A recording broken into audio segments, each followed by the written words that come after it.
সমগ্র বিষয়গুলোকে নিয়ে আমরা আগস্টের 7 তারিখে শিয়ালদা থেকে ধর্মতলা পর্যন্ত আমরা তাদের সমর্থনে অর্থাৎ দোষীদের গ্রেফতার এবং সর্বোচ্চ শাস্তির দাবিতে আমরা মিছিল করব। আমরা বেঞ্চ বদল হওয়ার পরে আমরা দেখলাম 22 তারিখে শুনানি হওয়ার কথা ছিল, আজকেও কেসের বিষয়ে কিছু একটা প্রসেস চলছিল, সেটাও আজকেও হলো না, দেখতে কি ঠান্ডা করে চলে। 24 তারিখে দ্বিতীয় মামলা একটা রিট ছিল, 25 তারিখ 24 তারিখে না গতকালকেই ছিল 45 নম্বর 44 নম্বর আইটেম ছিল, 41 তো 23 নম্বর আইটেমের পরে যিনি বিচারপতি ছিলেন তিনি আর টোটাল মামলা শোনেননি।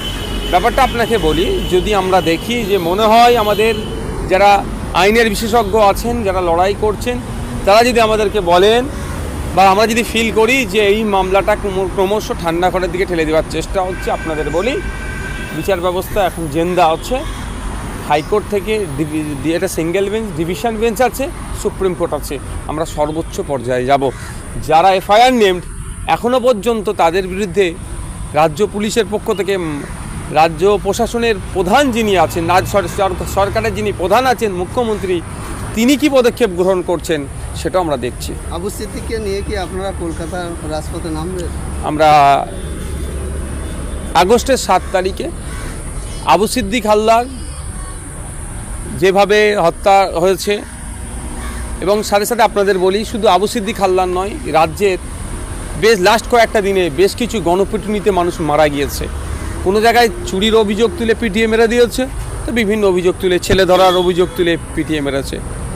যে আপনি হোসেন মণ্ডল থেকে শুরু করে ইশরাত আলম, সমগ্র বিষয়গুলোকে নিয়ে আমরা আগস্টের 7 তারিখে শিয়ালদা থেকে ধর্মতলা পর্যন্ত আমরা তাদের সমর্থনে অর্থাৎ দোষীদের গ্রেফতার এবং সর্বোচ্চ শাস্তির দাবিতে আমরা মিছিল করব। আমরা সূত্র মারফত খবর পেয়েছি যে আবু সিদ্দিক আইএসএফ কর্মী ছিল, সক্রিয় কর্মী ছিল, আপনি আইএসএফের চেয়ারম্যান, কোন সংস্থাকে তদন্ত করার দাবি করছেন আপনি?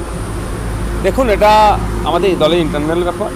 আমরা কোর্টের দ্বারস্থ হয়েছি, আমরা কোর্টকে উকিলের মাধ্যমে কোর্টকে বিচারক যিনি বিচারপতি ছিলেন তাকে জানিয়েছি। আগামী দিন আমরা কী পদক্ষেপ নেব, কোন সংস্থার দিয়ে এগুলোকে বিচার করা দরকার, এগুলো তদন্ত করা দরকার, সেগুলো সব জানাবো। আজকে কি আপনি ভাঙড়ে হ্যাঁ, আজকে আমার ভাঙড়ে পূর্ব নির্ধারিত ভাঙড়ের সাধারণ মানুষকে যেটা ভাঙড়ের সাধারণ মানুষের যে পরিষেবা দেওয়ার দরকার, মাঝে মধ্যে আমি যেগুলো যাই, আজকে সেই তারিখটা আছে, ভাঙড়ে যাচ্ছে। মুখ্যমন্ত্রী দেখলাম একবার 75,000 থেকে ক্লাবগুলোকে 85,000 করে দিয়েছেন, গতবার তিনি আবার বাড়ি 1 লাখ করে দিয়ে দিতে পারছেন। দেখুন, এখন মোদিজি আর মমতা দিদি এর রেসারেসি চলছে কে বড় হিন্দুদের লিডার।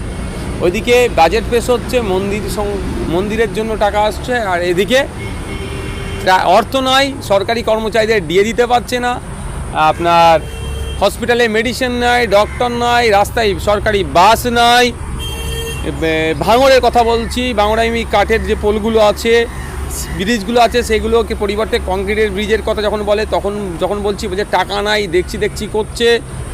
স্কুলের টিচার নাই, ডাস্টার নাই, স্কুলের সামগ্রী নাই, সব সময় টাকার অভাব বলছে, আর এইদিকে টাকাটা ওখানে দিচ্ছে। অ্যাকচুয়ালি এগুলো হচ্ছে ক্লাবগুলোকে হাতে রাখা, ভোটের সময় কাজে লাগাবে বলে। আমি 11 বছর বয়স থেকে কলকাতা 76/2 রোডে থাকি, সেই থেকে দেখতে পাচ্ছি বর্তমানে বিহার, উত্তরপ্রদেশ, বিভিন্ন জায়গা থেকে, ঝাড়খণ্ড থেকে যত লোকেরা কলকাতায় কাজে আসতো তারা নেই। ক্রমশই কলকাতার বাস এবং রাস্তাঘাট ফাঁকা হচ্ছে, কাজ নেই। কী বলবেন এই প্রসঙ্গে? দেখুন, আমি একটা উদাহরণ দিলে বুঝতে পারবেন, সেটা মুখ্যমন্ত্রীর কথা দিই। মুখ্যমন্ত্রী গর্বের সাথে কি বলছেন যে রাজ্যে 2011 সালের আগে যত না মানুষ রেশন পেত, এখন রেশন পাওয়ার পরিমাণ বেড়েছে, এখন বেশি লোককে রেশন দিচ্ছি। এই রেশনটা কে নেয়? যে স্বাবলম্বী নয়, সে সরকারি রেশন নিয়ে তার জীবনটা চালায়। আমি রেশন নিই না কেন? আমি স্বাবলম্বী বলে। আমার মতো অনেকে রেশন নেয়নি, তারা স্বাবলম্বী বলে। তাহলে স্বাবলম্বীর সংখ্যা কমে যাচ্ছে, অর্থনৈতিকভাবে যারা দুর্বল তাদের সংখ্যা বেড়ে যাচ্ছে বলে এখন রেশন নেওয়ার সংখ্যা বাড়ছে। এইটা হচ্ছে পশ্চিমবাংলার অবস্থা। হাইকোর্টকে অনুরোধ করবো এই ম্যাটারটাকে সিরিয়াসলি নিয়ে পুলিশের বিরুদ্ধে, যেন নাহলে এরকম হতে চলবে।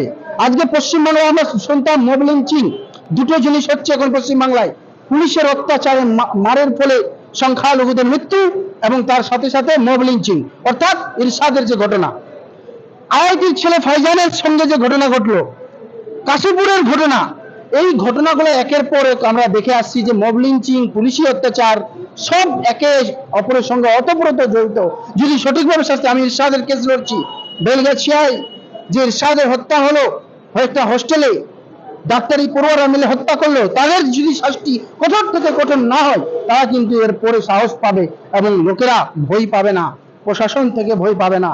আমি নিন্দা জানাচ্ছি যে এরকম ঠিক আছে, কলকাতা হাইকোর্ট তার একটা যে আইন মেনে নির্দিষ্ট মেনে করছে, প্রশাসন কি করছে?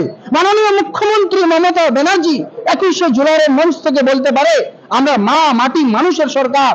তো আপনার মা মাটি মানুষ কোথায় গেল? আপনার জনসাধারণের জন্য কোথায় গেল? আপনার ভিতরে দয়া মায়া কোথায় গেল? আপনি কেন ইমিডিয়েট অ্যাকশন নিচ্ছেন না? আজকে আমি ফার্দার একটা কমপ্লেন করব, আপনাদেরকে প্রেস রিলিজ দিয়ে দেবো। ফার্দার কমপ্লেন করব, মাইনরিটি কমিশনকে বলবো, পশ্চিমবঙ্গের যে মাইনরিটি কমিশন আছেন আর যার চেয়ারম্যান আহমদ হাসান ইমরান, উনি কেন ডাকছেন না? আমি দেখলাম পেপারে, কলম পত্রিকায় যে উনি গিয়েছিলেন, কিন্তু এখন পর্যন্ত উনি ডাকেননি কেন এসপি কে? ওনাকে ডাকতে হবে। এই বিষয়ে ওনাকে আমি একটা স্মারক একটা কমপ্লেন দেবো। ইরশাদের পরিবার নবান্ন মব লিঞ্চিং এ যারা মারা গেছে তাদের কম্পেনসেশন 2 লাখ টাকা করে এবং চাকরি অ্যানাউন্স করলো, সেটাও এখনো তার পরিবারের কাছে, তাদের পরিবারের কাছে পৌঁছায়নি, কোন অফিসার যায়নি। ওগুলো কি ভাওতা দেওয়া? লোককে কি ভাওতা দিয়ে রাখা যায়? আর আমি বলবো আবু সিদ্দিকের হত্যার এটার জন্য সারা বাংলার যারা প্রতিবাদী, যারা অন্যায়ের বিরুদ্ধে আওয়াজ তোলে, জালিমদের বিরুদ্ধে এবং জুলুমের বিরুদ্ধে আওয়াজ তোলে, তাদেরকে কিন্তু একসঙ্গে হয়ে এই আবু সিদ্দিক একটা ঘটেছে, আর আবু সিদ্দিক হতে দেওয়া যাবে না। আমরা বলেছিলাম বারুইপুর একবার হয়েছে, আর বারুইপুর হতে দেব না, কিন্তু দুঃখের বিষয় আবার একটা বারুইপুরের মতন কাণ্ড ঘটে গেল। একটা ছেলে যে যার শিক্ষিত, যার ভবিষ্যৎ উজ্জ্বল হতো, ইয়াং ছেলে, তাকে পুলিশ মেরে দেবে। পুলিশ কি নিজেকে এই রক্ষক হিসেবে, রক্ষক না ভক্ষক কি হয়ে দাঁড়িয়েছে পুলিশ? আর পুলিশের অত্যাচার, সাধারণ মানুষদেরকে পুলিশের থানায় গেলে আমার ক্লায়েন্টরা বলে, আমার এবং ইভেন অ্যাডভোকেটস, আমার জুনিয়ররা যখন যায় তাদের সঙ্গে মিসবিহেভ করে। একমাত্র তারা কোর্টে আসলে, জেরাতে যখন থাকে বা কোর্টে আসে তখনই ঠান্ডা হয়। পুলিশ কি নিজের হাতে, ওরা কি সমস্ত পাওয়ার পেয়ে গেছে? মাননীয় মুখ্যমন্ত্রী কি পুলিশ দিয়ে নিজের পার্টি চালাচ্ছেন? এগুলো প্রশ্নের উত্তর কিন্তু ওনাকে দিতে হবে। 21শে জুলাইয়ের মঞ্চ থেকে শুধু ভাওতাবাজি কথা বললে আমরা এই কথাই রাজি নয়, ওনার ওই কথাই আমরা সহমত নই। আমরা এর শেষ দেখে ছাড়বো। আমি বুদ্ধিজীবী সমাজ এবং সকল সচেতন নাগরিকদেরকে আমার এটা আন্তরিক আপনাদের কাছে অনুরোধ, এর বিরুদ্ধে আপনারা প্রত্যেকে যেখানে আছেন ওই থেকে আওয়াজ তুলুন। কিন্তু আবু সিদ্দিকের যারা অন্যায়কারী, যার উপর যে আরএসএসের মাইন্ডের যে লোকরা আবু সিদ্দিকের উপর হত্যা করে তাকে মেরেছিল, তার শাস্তি হওয়া একান্ত দরকার। মাননীয় মুখ্যমন্ত্রী, পুলিশ মন্ত্রী এখন পর্যন্ত তাদেরকে শাস্তি দেননি কেন? তাদেরকে ডাকেননি কেন? তারা কি সারের মতন খোলা ছুট পেয়ে গেছে? মুখ্যমন্ত্রী কিভাবে, আপনি দেখতেই পাচ্ছেন।